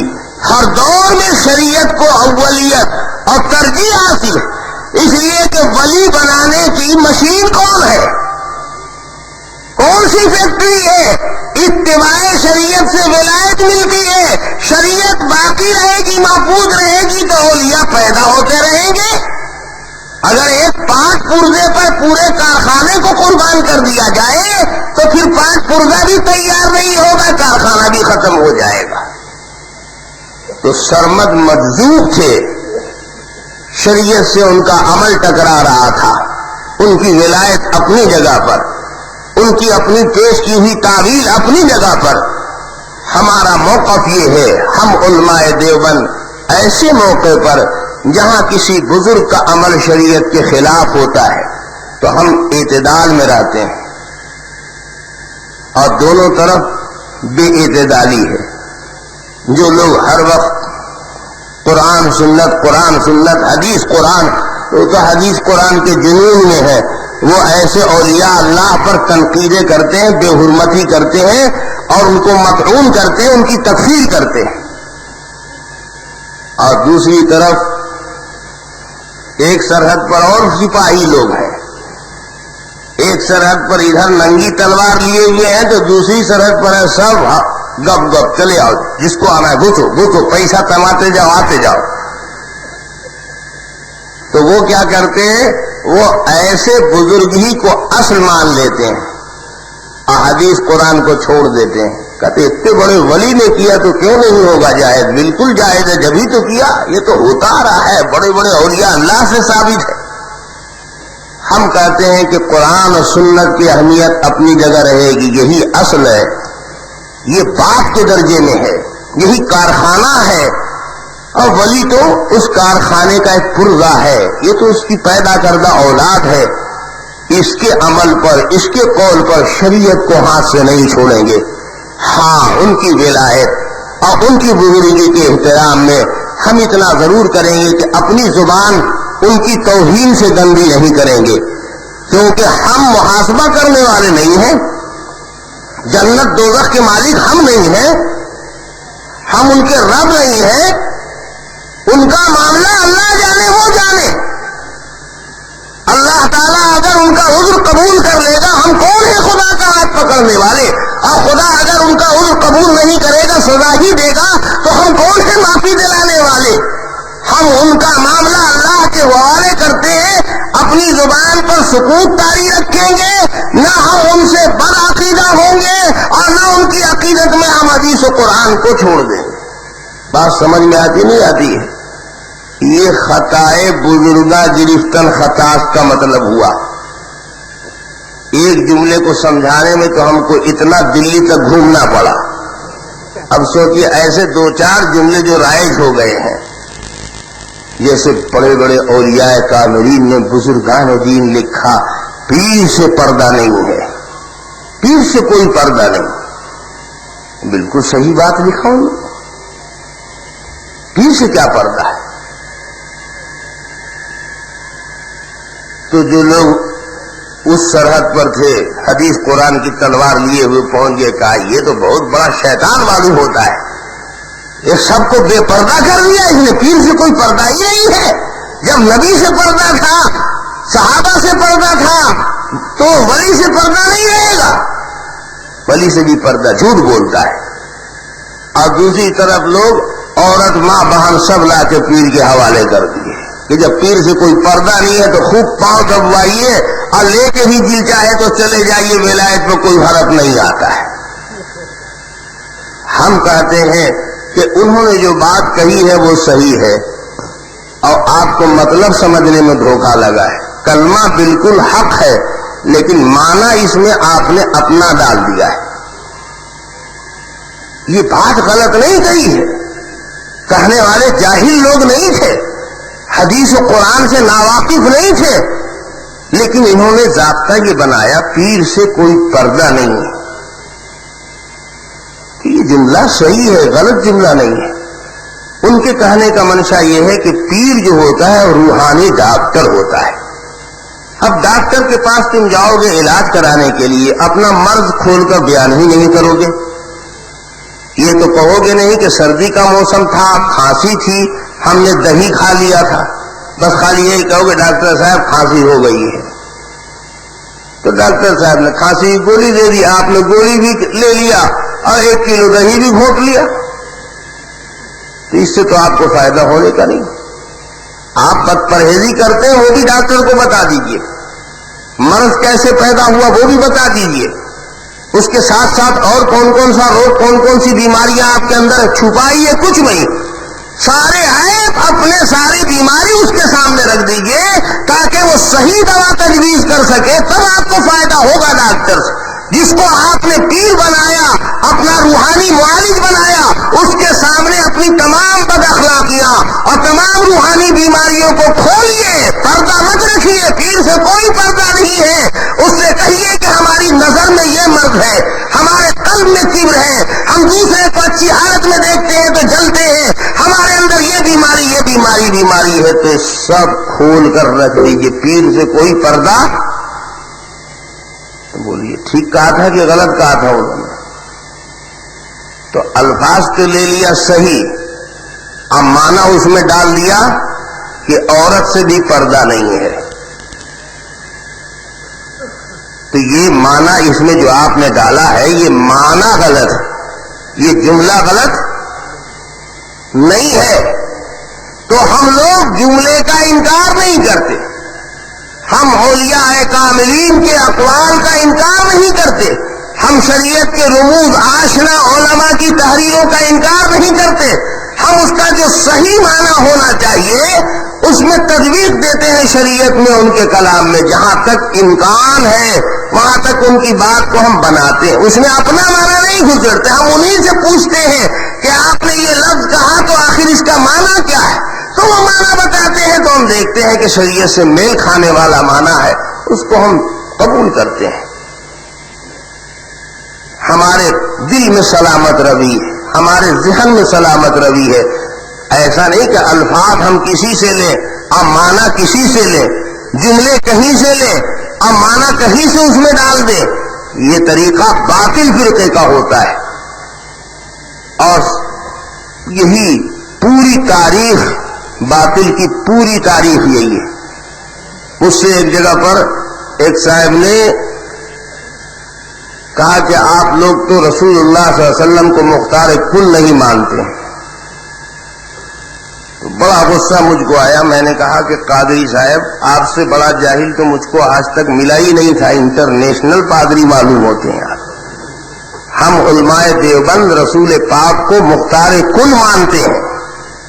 تب وہ کتاب الٹ کے دکھانے لگے کہ آپ اپنے عقیدے اور موقف سے پھر گئے ہیں، دیکھیے آپ کے بزرگ سے انکار کرتے ہیں۔ تو میں نے کہا میرے بزرگوں کی تحریر کو سمجھنے کی صلاحیت بھی ہے آپ میں؟ ارے مختار کل کے لفظ کا پہلے معنی سمجھیے آپ۔ کہنے لگے مختار کے معنی صاحب اختیار، اور کل کے معنی کل ٹوٹل ایک دم، تو 16 آنا پاورفل۔ نے کہا آپ کو تو عربی بھی نہیں آتی، آپ ایک لفظ کا صحیح ترجمہ نہیں جانتے۔ مختار یہاں پر صیغہ اسم فاعل کا نہیں ہے، یہ صیغہ اسم مفعول ہے۔ مختار کے معنی پسندیدہ، برگزیدہ، اختار الشیء انتخبہ، عربی زبان میں مختار کہتے ہیں پسندیدہ چیز کو، منتخب چیز کو. اسی کا دوسرا لفظ مرادف ہے مصطفیٰ، مجتبی. اور رسول پاک صلی اللہ علیہ وسلم کل کائنات میں، ساری مخلوقات میں سب سے زیادہ برگزیدہ اور منتخب ہیں، اس لیے ان کو مختار کل کہا جاتا ہے. اور اسی معنی میں اولیاء کاملین نے، بزرگان دین نے، علماء محققین نے آپ پر مختار کل کا اطلاق کیا ہے. تو آپ نے الفاظ تو صحیح استعمال کیے ہیں لیکن مفعول کو فاعل کے معنی میں بنا دیا، یہ گمراہی ہے آپ کی. اور اسی معنی کے ہم منکر ہیں، ہم پاورفل نہیں مانتے، صاحب اختیار نہیں مانتے. تو ہمارے بزرگوں نے جہاں جہاں انکار کیا ہے وہ بمعنی اس میں فاعل انکار کیا ہے، بمعنی اس میں مفعول انکار. اب تو بیچارے کے بدن میں کاٹو تو ایک بوند خون نہیں ہے، سانپ سونگ گیا. اب پورے مناظرے میں 2-3 گھنٹے تک کہیں بیچارے چھٹ پٹ کرتے رہے، کسی طرف سے بھاگنے کا کوئی راستہ ہی نہیں ملا. ہم نے کہا دیکھیے یہ ہے اصل آپ کی گمراہی. آپ مختار بمعنی صاحب اختیار استعمال کرتے ہیں، حدیث اور قرآن میں کہیں اس معنی میں نبی کے لیے یہ کلمہ استعمال نہیں ہوا ہے، اور کسی عالم نے اور کسی محقق نے اس معنی میں استعمال نہیں کیا ہے. اس لیے آپ کا یہ عقیدہ کہ جنت و نار کی کنجیاں دست اقدس میں دے دی گئی ہیں، جس کو جو چاہے جتنا چاہے دے دے، تو اللہ تعالیٰ کو کیا بلا پنشیا نے ریٹائر کر دیا آپ نے. سب جب دے ہی دیا تو اب اللہ کے پاس کیا رہا؟ بولیے نا، جتنا آپ کے پاکٹ میں ہے سب اجھل کے آپ میری طرف ٹرانسفر کر دیں گے تو وہ آپ کے پاکٹ میں رہ ہی جائے گا، تو خالی ہو جائے گا. تو یہ خدا کے مقابلے میں دوسرا خدا مت بنائیے، یہ ہے اصل آپ کی گمراہی. تو میں یہ عرض کر رہا تھا کہ باطل کی پہچان یہ نہیں ہے کہ وہ الفاظ میں بھی گڑبڑ کرتے ہیں، لیکن اصل ان کی گمراہی یہ ہے کہ وہ الفاظ کہیں سے لیتے ہیں اور معنی اس میں اپنی طرف سے ڈالتے ہیں. اب جیسے ایک لفظ ہے مشکل کشا، آپ تو جانتے ہی ہیں، بہت سے لوگ کہتے ہیں علی یہ مشکل کشا. تو مشکل کشا کا لفظ سنی بھی بولتا ہے، اہل سنت بھی استعمال کرتے ہیں سیدنا علی کے لیے، اور شیعہ بھی استعمال کرتے ہیں، رافضی بھی. لفظ ایک ہی ہے لیکن دونوں کے ذہن میں معنی الگ الگ ہے. حضرت علی بلا شبہ مشکل کشا تھے، اس میں کوئی کلام نہیں، کوئی انکار نہیں کر سکتا. حقائق کا انکار نہیں کیا جا سکتا ہے، حقیقت سے کشتی نہیں لڑی جا سکتی. مشکل کہتے ہیں پیچیدہ، الجھی ہوئی بات کو، ٹیڑھے مسئلے کو، گتھی. اب کشا کہہ رہے کھولنے کو، تو انتہائی پیچیدہ دقیق باریک مسائل جس میں بڑے بڑے اکابر صحابہ کا ذہن الجھ جاتا تھا. حضرت علی رضی اللہ تعالیٰ عنہ اپنے علمی کمال اور ذہانت اور ذکاوت کی وجہ سے چٹکی میں اس کو حل کر دیتے تھے. رسول پاک صلی اللہ علیہ وسلم نے فرمایا تھا اقضاہم علی، صحابہ میں سب سے زیادہ قوت فیصلہ اللہ نے حضرت علی کو دی. حضرت عمر فیصلہ کر دیتے تھے اور حضرت علی کہتے تھے عمر یہ فیصلہ آپ کا صحیح نہیں ہے، اس پر نظر ثانی کیجیے. عورت آئی، زنا کی شہادت مکمل، زناکاری ثابت ہو گئی، حضرت علی نے حکم دیا سنسار کر ڈالو، حضرت عمر نے حکم دیا سنسار کرو. حضرت علی نے کہا کہ معلوم کر لیجئے حمل سے تو نہیں ہے. پتہ لگایا گیا تو معلوم نہ کہ وہ تو حمل کی حالت میں ہے. حضرت علی نے کہا فیصلہ واپس لیجئے، حمل کی حالت میں سنسار نہیں کیا جاتا ہے شرعاً، جرم تو اس کا ہے، بچہ جو پیٹ میں ہے وہ تو بے قصور ہے، اس کی جان لینے کا آپ کو کیا حق ہے. حضرت عمر نے کہا کہ حضرت علی اس وقت نہ ہوتے تو واقعی میں ایک خون کا مجرم بن جاتا، ایک بچے کا قاتل بن جاتا. لولا علی لحلق عمر اگر علی نہ ہوتے تو عمر ہلاکت میں مبتلا ہو جاتا. رسول پاک صلی اللہ علیہ وسلم نے فرمایا تھا انا مدینۃ العلم وعلی بابها، میں علم کا شہر ہوں اور اس شہر میں داخلے کا دروازہ حضرت علی ہے. بہت سے محدثین اس روایت میں کلام کرتے ہیں. اگر الفاظ میں کلام بھی ہو تو اس کا جو مفہوم و مضمون ہے وہ دوسری بہت ساری روایات سے اور واقعات سے ثابت ہے. اور خود الفاظ کے بارے میں بھی صحیح بات یہ ہے کہ بسند حسن یہ روایت موجود ہے اور بڑے بڑے محدثین نے اس کو تسلیم کیا ہے. تو میں یہ عرض کر رہا تھا کہ حضرت علی کی ذات پیچیدہ مسائل کو حل کرنے میں بہت فنکارانہ مہارت رکھتی تھی. جس زمانے میں حضرت معاویہ سے اور حضرت علی سے جنگ چل رہی تھی اسی زمانے میں حضرت معاویہ رضی اللہ تعالی عنہ کے علاقے میں ایک عجیب حادثہ ہو گیا. ایک آدمی کا انتقال ہو گیا اور مرنے والے نے 3 اولاد چھوڑی، ایک لڑکا، ایک لڑکی اور ایک خنثی.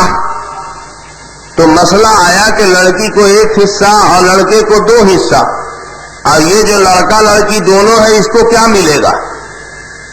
تو یہ پہلا حادثہ تھا اسلام میں. رسول اللہ صلی اللہ علیہ وسلم کے زمانے میں اس کا کوئی فیصلہ ہوا نہیں تھا. تو حضرت معاویہ نے جتنے صحابہ ان کے ساتھ تھے سب سے معلوم کیا تو سب نے کہا ہمیں بھی نہیں معلوم، ہمیں بھی نہیں معلوم، ہمیں بھی نہیں معلوم. تو حضرت معاویہ نے فرمایا کہ مسئلہ تو ہمیں بھی نہیں معلوم ہے، تو آخر اس کو جواب کیا دیا جائے؟ تو لوگوں نے کہا حضور حضرت علی ہی ایک ایسے شخص ہے کہ جو اس مسئلے کا صحیح جواب دیں گے. تو صحابہ کا اختلاف نظریاتی اختلاف میں تھا، بغض اور کینہ نہیں تھا. اتنے شدید اختلاف کی حالت میں بھی حضرت معاویہ کا خلوص اور ان کی نیک نیتی دیکھیے کہ حضرت علی سے مسئلہ پوچھنے میں کوئی حجاب نہیں. فوراً انہوں نے خط لکھا اور مورخین لکھتے ہیں کہ خط کتنا بڑا تھا، کأنہ اذن الفارہ، جیسے کہ چوہے کا کان ہو. کیونکہ بہت سا خیر خیریت ادھر ادھر کے احوال تو پوچھ نہیں سکتے تھے، شدید اختلاف تھا ایک دوسرے سے، صرف مسئلہ پوچھنا تھا تو صرف مسئلہ ہی انہوں نے پوچھا. حضرت علی کے پاس جب گیا سوال تو انہوں نے بھی چوہے کا اور چھوٹا سا کان بنا کے جواب دیا، اور جواب نے حضرت علی نے دیا تو اپنے انداز کا جواب دیا. وہاں سے جواب لکھا کہ ارثہ من مبالی، اس کا ترکہ اس کے پیشاب کے راستے سے دیا جائے گا. آپ تو سمجھ گئے ہوں گے مسئلہ. اب بتائیے اتنے سمجھدار لوگ جب ہیں، یعنی حضرت علی نے جواب دیا کہ جب وہ خنثی ہے، عورت کا عضو بھی ہے مرد کا عضو بھی ہے، دونوں عضو اس کے پاس ہے، تو جس راستے سے پیشاب کرتا ہے وہی مانا جائے گا. مرد کے عضو سے پیشاب کرتا ہے تو لڑکا مانا جائے گا، عورت کے عضو سے پیشاب کرتا ہے تو لڑکی مانا جائے گا.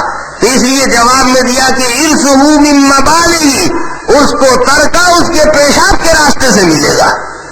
بڑوں کی بات بڑی ہوتی ہے نا، عالموں کا مذاق عالمانہ ہوتا ہے. لکھا ہے کہ حضرت شیخ الہند رحمت اللہ علیہ ایک مرتبہ مدرسہ مظاہر العلوم گئے. حضرت مولانا خلیل احمد امبیڈوی رحمت اللہ علیہ حدیث پڑھا رہے تھے. تو اب شیخ کو یہ ہوا کہ درس میں ہم جائیں ملاقات کے لیے تو سبق بند ہو جائے گا، اٹھ جائیں گے، ملیں گے، خیر خیریت پوچھیں گے تو بچوں کا حرج ہو جائے گا، تعلیم کا حرج ہو جائے گا. اور بغیر ملے ہوئے ہم جائیں تو کہاں مہمان خانہ بھی بند ہے، اور کسی دوسرے سے نہ ملاقات کرنی ہے نہ دوسرے سے اتنا بے تکلفی ہے، دوسرے سے ملنا بھی پسند نہیں اور ان کے پاس جانا بھی. تو انہوں نے کیا کیا کہ درسگاہ کے باہر چہل قدمی شروع کر دیا. اب دروازے کھلے ہوئے ہیں، استاد پڑھا رہا ہے، اب باہر میں مہمان ٹہل رہا ہے تو نظر پڑے گی نا. تو اب خود فیصلہ کریں کہ کیا کرنا ہے. اپنے سے انہوں نے کوئی ایسا عمل نہیں کیا کہ سبق بند کرو اور آ کر مجھ سے ملو. اور اپنے آپ کو چھپایا بھی نہیں، دوسری طرف رخ بھی نہیں کیا، انہی کے مہمان انہی کے سامنے. تو حضرت امبیڈوی رحمت اللہ علیہ پڑھاتے رہے. جب گھنٹی مکمل ہو گئی تو وہاں سے طلبہ کے اٹھنے سے پہلے اٹھ کر آئے اور آ کر باہر لپٹ گئے مل کر.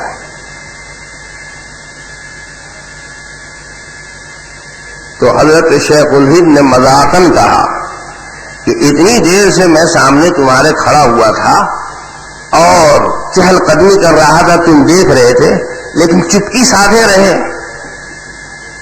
واقعی سچ کہا گیا، جواب جاہلہ باشد خاموشی. جاہل کا جواب کیا ہوتا ہے؟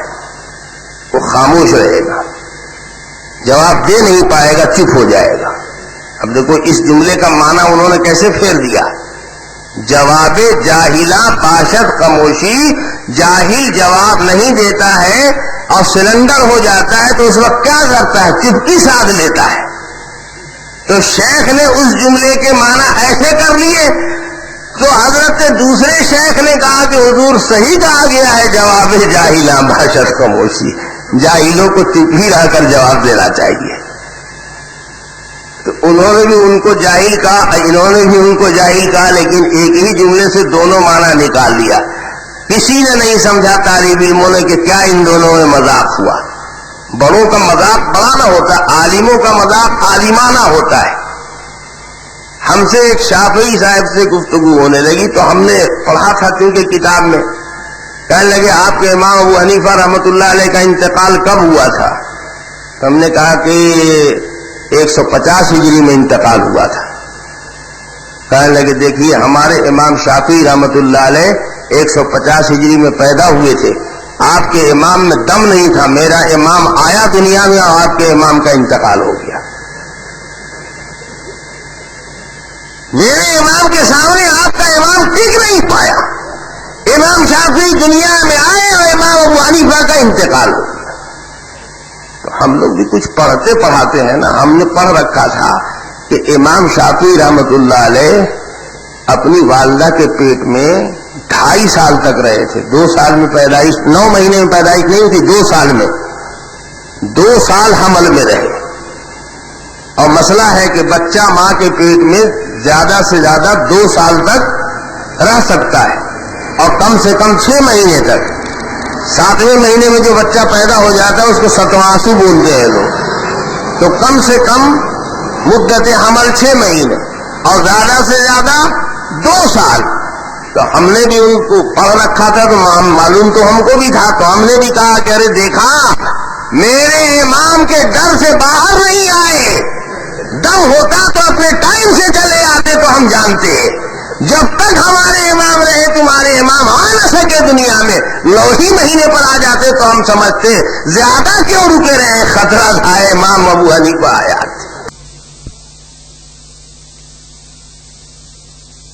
امام شافعی رحمت اللہ علیہ کی عظمت نہیں ہے دل میں، یا ہم ان کا مذاق اڑاتے ہیں.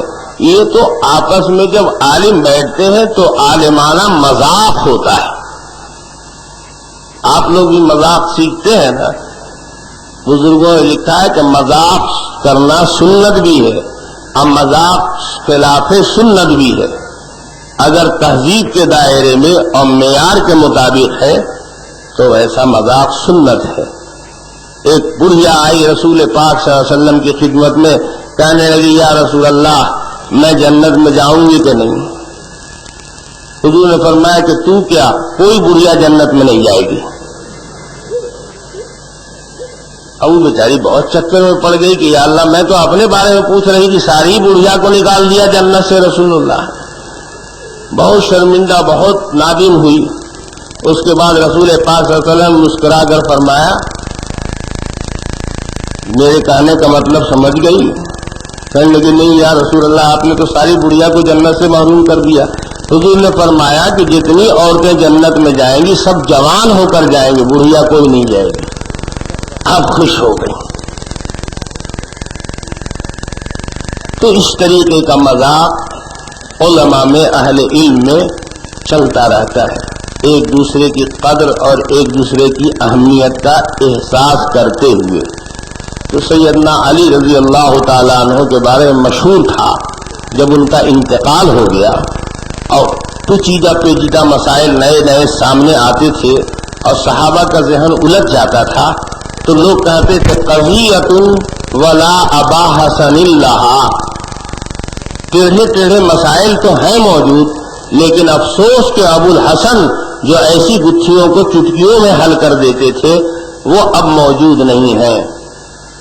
یہ پورے عرب میں مشہور مقولہ تھا۔ تو علماء فرماتے ہیں اس سے سمجھ میں آیا کہ مشکل پیچیدہ مسائل کی گرہ کھولنے میں حضرت علی کو بہت مہارت تھی، اس لیے ان کا لقب ہی بن گیا علی یہ مشکل کشا۔ تو یہ غلط تو نہیں ہے؟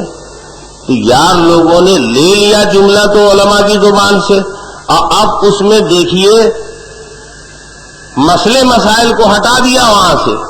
اب مشکل کے معنی آفت، مصیبت، کسی کا لڑکا بیمار ہو جائے، کسی کی مراد پوری نہ ہو تو وہ مراد پوری کرتے ہیں، مصیبت حل کرتے ہیں، فریاد رسی کرتے ہیں۔ اب مشکل کشا کے معنی یہ بنا لیا۔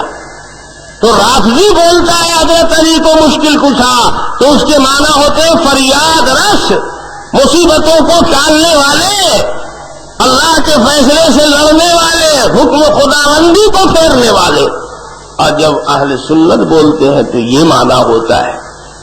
تو معنی اپنی طرف سے ڈالا جائے اور الفاظ حدیث و قرآن سے لیا جائے، علماء و بزرگان دین کے کلام سے لیا جائے، تو ظاہر ہے کہ اس سے گمراہی پھیلے گی۔ یہ گمراہ فرقوں کی ایک علامت میں نے تھوڑی تفصیل سے آپ کی خدمت میں عرض کر دی۔ آج تو میں اس پوزیشن میں نہیں تھا کہ آپ حضرات کی خدمت میں حاضر ہوتا اور کچھ آپ حضرات کا وقت لیتا، لیکن بہرحال اللہ پاک نے مقدر رکھا تھا اور خداوند تعالیٰ نے دل میں بات ڈالی اور ذہن کام کرتا چلا گیا، تو یہ تھوڑا سا وقت ہم نے آپ کا لے لیا۔ اب مزید وقت آپ کا نہیں لے سکتا ہوں، بس اللہ تعالیٰ ہمیں بھی سمجھ عطا فرمائے، آپ کو بھی سمجھ عطا فرمائے، اور اللہ آپ کی ہماری سارے مسلمانوں کی حفاظت فرمائے۔ میرے دوستو، یہ فتنے کا زمانہ ہے اور بڑے حسین حسین لباس میں فتنے سامنے آ رہے ہیں۔ آپ علماء حق سے رابطہ کیجیے تاکہ کھرے کھوٹے کی آپ میں تمیز ہو، اور ہمارے اکابر اور بزرگوں نے الحمدللہ ہر باتیں فرقے کا پورا تعارف کرایا ہے اور پورا تعاقب کیا ہے۔ اتنی کتابیں اور اتنا بڑا لٹریچر تیار کر دیا ہے کہ آپ پڑھ کر آئینے کی طرح ضلالت و گمراہی کو دیکھ سکتے ہیں انشاءاللہ۔ یہاں چند کتابیں ہماری موجود ہیں جن کا کل اعلان ہوا تھا، دعا کے بعد آپ حضرات اسے یہاں سے لے کر جائیں گے، اور دعا سے پہلے بھی شاید کوئی اور پروگرام ہے وہ آپ کے سامنے آئے گا، اور صدر محترم بھی موجود ہیں۔ اب مولانا عبدالسلام صاحب شاید کوئی پروگرام رکھنے والے ہیں آپ کے سامنے۔ محترم حضرات، دعا سے قبل کچھ اعلانات سماعت فرما لیجیے۔ 19 مئی کو باندرا ایسٹ بھارت نگر میں حضرت مولانا طاہر گیانی صاحب مد اللہ علیہ کا پروگرام ہوگا، 19 مئی بھارت نگر باندرا ایسٹ میں۔ اور اسی طریقے سے 21-22 مئی کو مولانا الرحمان میٹھی کا پروگرام ہے وکرولی بمخانے میں، اور new Bombay washing sector number 21 میں 10-11-12 مئی کو مولانا الرحمان میٹھی کا بیان ہے۔ ان تمام پروگرام میں آپ حضرات شرکت فرمائیے۔ اور سب سے اہم اعلان یہ ہے کہ جس مسجد اور ان کے منتظمین نے یہ پروگرام آپ کے سامنے پیش کیا، یہ آزاد نگر کی مدینہ مسجد ہے، اور اس کی تعمیر کا سلسلہ کئی برسوں سے جاری ہے، اور آپ حضرات نے اور اہل شہر نے اس کا تعاون کیا۔ اس موقع پہ بھی آپ حضرات سے تعاون کی درخواست ہے، اور مسجد کا کافی تعمیری کام ہو چکا ہے اور کافی باقی ہے۔ اس موقع پہ آپ حضرات سے گزارش ہے کہ جلسے گاہ سے نکلتے وقت منتظمین آپ کے سامنے جھولی پھیلائے ہوئے آپ کو ملیں گے، آپ حضرات اس کے اندر کچھ نہ کچھ ڈال کر کے مسجد کے تعمیری کام میں اپنا تعاون پیش کریں۔ اب حضرت مولانا سے گزارش ہے کہ دعا پہ اس پروگرام کو ختم کریں۔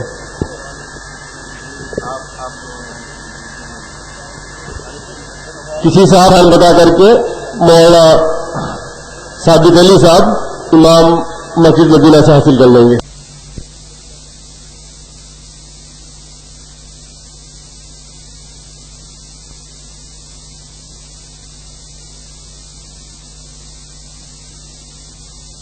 درود پاک پڑھ لیجیے. دعا کے لیے ہاتھ اٹھائیے. اللهم صل على محمد وعلى آل محمد كما صليت على إبراهيم وعلى آل إبراهيم إنك حميد مجيد. اللهم بارك على محمد وعلى آل محمد كما باركت على إبراهيم وعلى آل إبراهيم إنك حميد مجيد. اللهم أرنا الحق حقا وارزقنا اتباعه وأرنا الباطل باطلا وارزقنا اجتنابه.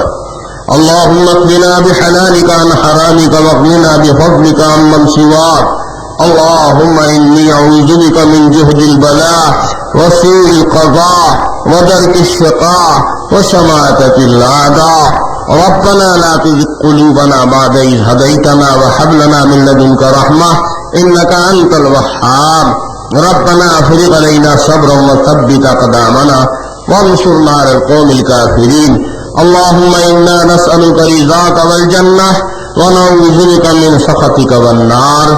اللهم إنا نسألك من خير ما سألك منه نبيك محمد صلى الله عليه وسلم ونعوذ بك من شر ما استعاذك منه نبيك محمد صلى الله عليه وسلم.